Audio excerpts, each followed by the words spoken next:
दोस्ती की कहानी, भारत अमेरिका डिफेंस रिलेशनशिप का इतिहास। भारत और अमेरिका के डिफेंस कूनपरेशन का सफर उतार चढ़ाव भरा रहा है। शीत युद्ध के दौरान दोनों देश अलग अलग विचारधाराओं के साथ थे, जिससे डिफेंस कूनपरेशन सीमित रहा। लेकिन शीत युद्ध के बाद रिश्तों में गर्माहट आने लगी। 1990 के दशक के आखिर में दोनों देशों के बीच स्ट्रेटेजिक पार्टनरशिप की शुरुआत हुई। ये एक टर्निंग पॉइंट था। साल 2001 के आतंकी हमलों के बाद दोनों देशों की सुरक्षा चिंताएं एक जैसी हो गई और रिश्ते और मजबूत हुए। इसके बाद डिफेंस कूनपरेशन में तेजी आई, जिससे मिलिट्री एक्सरसाइज और डिफेंस ट्रेड बढ़ा। साल 2008 में हुए इंडो यूएस न्यूक्लियर डील ने स्ट्रेटेजिक पार्टनरशिप को और मजबूत किया। इस समझौते ने भारत को एक जिम्मेदार न्यूक्लियर पावर माना और डिफेंस और सुरक्षा के क्षेत्र में कूनपरेशन के रास्ते खोले। इसके बाद डिफेंस ट्रेड में लगातार बढ़ोतरी हुई और भारत यूएस डिफेंस इक्विपमेंट का एक बड़ा खरीदार बन गया। पिछले 2 दशकों में भारत अमेरिका डिफेंस कूनपरेशन बहुत बढ़ा है, जिसमें काउंटर टेररिज्म, मैरीटाइम सिक्योरिटी और साइबर सिक्योरिटी जैसे कई क्षेत्र शामिल हैं। ये बढ़ती हुई पार्टनरशिप दोनों देशों के, खासकर इंडो पैसिफिक क्षेत्र में स्ट्रेटेजिक हितों को दर्शाती है। स्ट्रेटेजिक पार्टनरशिप को मजबूत बनाना, डिफेंस एग्रीमेंट्स के नए मुकाम। हाल के सालों में भारत अमेरिका डिफेंस कूनपरेशन में काफी गहराई आई है।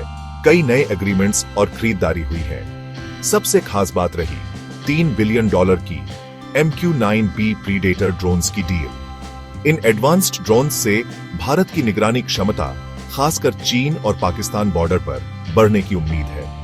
प्रीडेटर ड्रोन्स की खरीदारी भारत और अमेरिका के बीच बढ़ते स्ट्रेटेजिक विश्वास को दिखाती है। ये भी दिखाता है कि भारत अपनी रक्षा क्षमता बढ़ाने के लिए अमेरिका से आधुनिक हथियार खरीदने को तैयार है। इस डील से भारत के मिलिट्री मॉडर्नाइजेशन प्रोग्राम और क्षेत्र की सुरक्षा चुनौतियों से निपटने की क्षमता पर बड़ा असर पड़ेगा। एक और महत्वपूर्ण बात 2020 में basic exchange and cooperation agreement BECA पर साइन करना था। BECA से भारत और अमेरिका के बीच जो स्पेशल जानकारी शेयर करने में आसानी होगी, जिससे भारत को एडवांस्ड मैपिंग और टारगेटिंग डेटा मिलेगा। ये एग्रीमेंट भारत के मिसाइलों और दूसरे हथियारों की एक्यूरेसी बढ़ाने के लिए जरूरी है।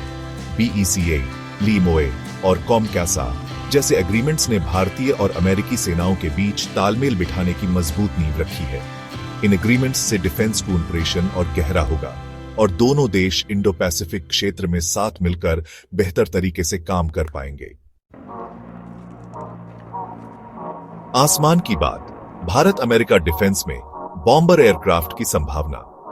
बॉम्बर एयरक्राफ्ट खरीदने या तैनात करने की संभावना भारत अमेरिका डिफेंस कूनपरेशन में चर्चा का एक बड़ा विषय बन गई है।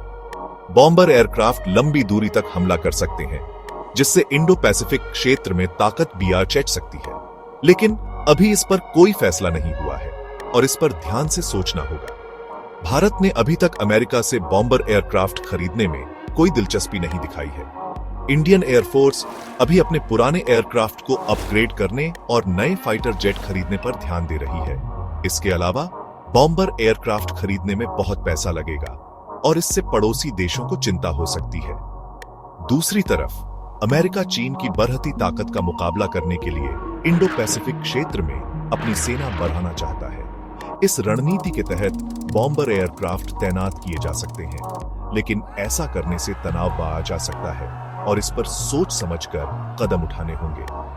हालांकि बॉम्बर एयरक्राफ्ट खरीदना या तैनात करना अभी दूर की बात है, लेकिन इस पर बातचीत से भारत अमेरिका डिफेंस पार्टनरशिप और इंडो पैसिफिक क्षेत्र की साझा सुरक्षा चिंताओं का पता चलता है। आगे क्या होगा, ये क्षेत्र की सुरक्षा, टेक्नोलॉजी और राजनीति पर निर्भर करेगा।